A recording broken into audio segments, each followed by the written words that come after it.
বা হ্যাঁ বা লাম না বা হ্যাঁ বা এরকম এরকম বা আলিফ নাই এটা বা এই যে আলিফ এটুকু এটুকু আলিফই ঠিক আছে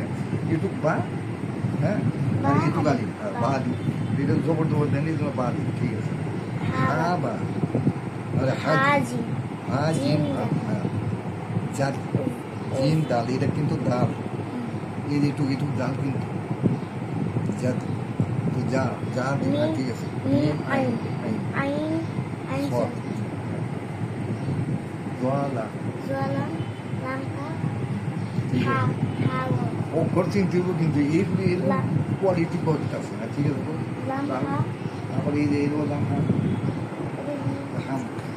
মাশাআল্লাহ বাবা ওরে পড়াইতেছে আমাদের টুনটুনি। ওর নাম হচ্ছে ফিরোজা, আমি ওকে ডাকি টুনটুনি। আমরা বাসার সবাই পড়ো।